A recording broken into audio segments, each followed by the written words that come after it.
नमस्कार भारतवासियों। आज हम भारत के का संविधान के अंतर्गत भाग 3 मूल अधिकार के अंतर्गत अनुच्छेद 12 और अनुच्छेद 13 को हम देखेंगे। अनुच्छेद 12 जो है इसमें परिभाषा है, राज्य की परिभाषा क्या है, और अनुच्छेद मूल अधिकारों से असंगत या उनका अल्पीकरण करने वाली विधियां के बारे में बताएगी। तो हम बात करते हैं अनुच्छेद 12 जो है इसे परिभाषा क्या कहता है।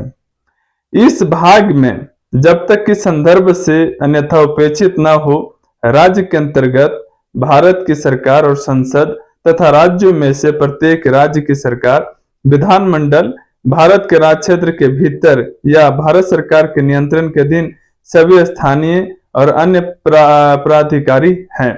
राज्य की परिभाषा है कि भारत सरकार और राज्य के सरकार के अंतर्गत जो भी कुछ आएगा वही राज्य कहलाता है। अब इसमें टिप्पणी दिया हुआ है कि इसमें जो केस होते थे, क्या क्या केस आते थे, क्या सुप्रीम कोर्ट में किया गया है, वो सारे केस के बारे में चर्चा करेंगे। ये नंबर 1 है, इस वाद में सरकारी कंपनी को अनुच्छेद 12 के अंतर्गत राज्य माना गया, यानी जो भी सरकारी कंपनी है वो राज्य की श्रेणी में आती है। इसका नाम है मैसूर पेपर मिल्स लिमिटेड बनाम Mysore paper mills officer association AIR 2002 और सुप्रीम कोर्ट 609। दूसरा है सामाजिक न्याय के अधिकार तथा स्वास्थ्य के अधिकार की प्रकृति। यह अभी निर्धारित किया गया है कि सामाजिक न्याय को छोड़कर तथा स्वास्थ्य के अधिकार मूल अधिकार के रूप में माने जाते हैं। राज्य का कर्तव्य है कि वह मानव जाति के सभी लोगों के लिए सामाजिक न्याय सुनिश्चित करे। एयर इंडिया स्टैट्यूटरी कॉर्पोरेशन बनाम United labour union 1997 ACC 377 AIR 1997 supreme court 645। उसके बाद है तीसरा केस सभी विधि में विभेद को चुनौती। चूंकि संविधान के भाग 3 के प्रावधान सभी विधि पर लागू नहीं होते, इसलिए यदि सभी विधियों के अधीन लिंग विभेद को चुनौती दी जाती है तो यह विधिक रूप से मान्य नहीं होगा। अहमदाबाद वुमेन एक्शन ग्रुप बनाम भारत संघ 1997 में केस हुआ था, ACC 573। और चौथा केस है कानून और समानता के सिद्धांत का निर्वाचन। उच्चतम न्यायालय के दृष्टिकोण के अनुसार यह सुस्थापित नियम के रूप में माना जा सकता है कि समता को विधि का समर्थन करना चाहिए और यह उसके प्रावधानों का अतिक्रमण नहीं कर सकता है। भोपाल सिंह बनाम अन्य बनाम 76 व अन्य AIR 2000 पंजाब और हरियाणा सरकार में एक केस हुआ था। अब उसके बाद हम बात करते हैं अनुच्छेद 13।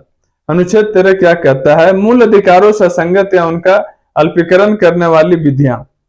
इस संविधान के प्रारंभ से ठीक पहले भारत के राज्य क्षेत्र में प्रवृत्त सभी विधियां उस मात्रा तक शून्य होगी जिस तक वे इस भाग के उपबंधों से असंगत है। दूसरा, अनुच्छेद 13 के 2 क्या कहता है? राज्य की ऐसी कोई विधि नहीं बनाएगा, राज्य ऐसी कोई विधि नहीं बनाएगा जो इस भाग द्वारा प्रदत्त अधिकारों को छीनती है या न्यून करती है। इस खंड को उल्लंघन में बनाए गए प्रत्येक विधि उल्लंघन का मात्रा तक शून्य होगी। यानी राज्य ऐसा कोई भी विधि नहीं बनाएगा जो इसमें लिखा गया है राज्य के अंतर्गत वो उसको छीनती है या न्यून करती है मूल अधिकारों को। अनुच्छेद 13 के 3 क्या कहता है? इस अनुच्छेद में जब तक कि संदर्भ से अन्यथा अपेक्षित ना हो। अनुच्छेद 13 के 3 के क क्या कहता है?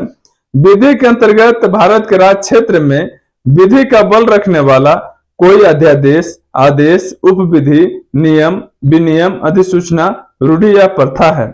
अनुच्छेद 13 के ख प्रवृत्त विधि के अंतर्गत भारत के राज्य क्षेत्र में किसी विधानमंडल या अन्य सक्षम प्राधिकारी द्वारा इस विधान के प्रारंभ से पहले पारित या बनाई गई विधि है जो पहले निरीक्षित नहीं कर दी गई है, चाहे ऐसी कोई विधि या उसका कोई भाग उस समय पूर्णतः या विशिष्ट क्षेत्रों में परिवर्तन में नहीं है। अनुच्छेद 13 के 4 इस अनुच्छेद की कोई बात अनुच्छेद 368 के अधीन किए गए इस विधान के किसी संशोधन को लागू नहीं होगी। अब इसमें केस है। उच्चतम न्यायालय ने संप्रेषित किया कि मूल अधिकार राज्य द्वारा अपने नागरिकों को उपहार नहीं है। यानी ये केस है एम नागराज बनाम union of India AIR 2007 supreme court 71 कहता है कि उच्चतम न्यायालय ने संप्रेषित किया है। यानी उच्चतम न्यायालय ने कहा है कि मूल अधिकार जो है राज्यों द्वारा अपने नागरिकों को उपहार नहीं दिया है, वो उसका अधिकार है नागरिकों का। मूल अधिकार संविधान का आधारभूत ढांचा है, इसलिए वे संविधान संशोधन द्वारा कम किए जा सकते हैं, परंतु वे समाप्त या नष्ट नहीं किए जा सकते हैं। केशवानंद भारती बनाम स्टेट ऑफ केरला AIR 1973 और सुप्रीम कोर्ट 1461। यानी मूल अधिकार वह ढांचा है जिसको संशोधन करके कम किया जा सकता है, बल्कि नष्ट नहीं किया जा सकता है।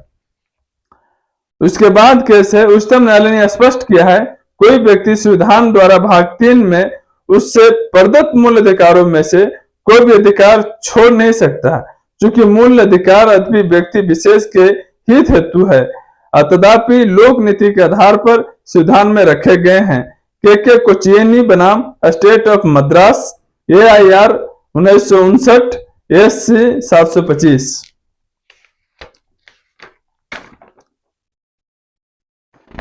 मूल अधिकारों को न्यायोचित अनुच्छेद 13 के मूल अधिकारों को न्यायोचित बनाती है। यह विधायन के न्यायिक पुनर्विलेखन का प्रावधान करती है। न्यायालय को अपेक्षित संविधि की संवैधानिकता का अवधारण करने के लिए अंतिमत शक्ति प्रदान की गई है। स्टेट ऑफ मद्रास बनाम BC राव AIR 1952 और SC 196। क्या मूल अधिकार संशोधित किया जा सकते हैं? देखिए क्वेश्चन है। संसद मूल अधिकारों से संबंधित प्रावधानों सहित संविधान के प्रावधानों को संशोधित कर सकती है। शंकरी प्रसाद बनाम यूनियन ऑफ इंडिया, यानी से मूल अधिकार को संशोधित किया जा सकता है। जैसे एक उदाहरण है, संपत्ति के अधिकार पहले मूल अधिकार में था, अब वो कानूनी अधिकार में ला दिया गया है। न्यायालय ने निर्धारित किया कि संसद मूल अधिकारों को संशोधित नहीं कर सकती है। अनुच्छेद 13(2) में वर्णित शब्द विधि संवैधानिक संशोधन विधि को भी शामिल करती है। गोलक नाथ बनाम स्टेट ऑफ पंजाब AIR 1967। ग्राम पंचायत भी व्यक्ति स्थानीय प्राधिकारी के अंतर्गत आते हैं। अजीत से बनाम स्टेट ऑफ पंजाब। ग्राम पंचायत के व्यक्ति स्थानीय प्राधिकारी जैसे मुखिया हो गया, सरपंच हो गया, ये सभी स्थानीय प्राधिकारी के अंतर्गत आते हैं। एडजस्टमेंट जनरल सजातीयता का सिद्धांत अन्य प्राधिकारीगण पद के निर्वाचन में लागू नहीं हो सकता है। इलेक्ट्रिसिटी बोर्ड बनाम मोहनलाल AIR 1967 SC 1857।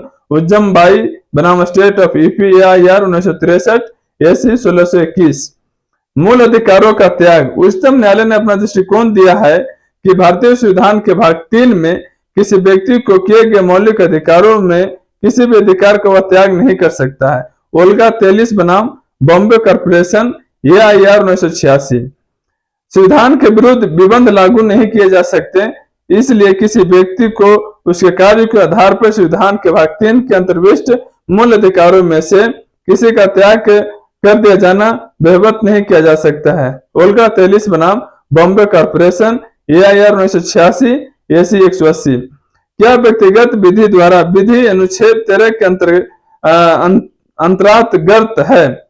उच्चतम न्यायालय ने निर्धारित किया है कि व्यक्ति विधि जैसे हिंदू विधि, मुस्लिम विधि और क्रिश्चियन विधि की परिभाषा से अनुच्छेद 13 का प्रयोजन हेतु बाहर है।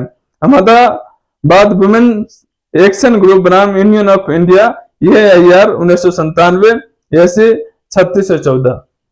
आज हम अनुच्छेद 13 तक देखें, आगे हम देखेंगे अनुच्छेद 14 जो समानता का अधिकार है, विधि के समझ समानता है। उसके बाद हम देखेंगे अनुच्छेद 15 जो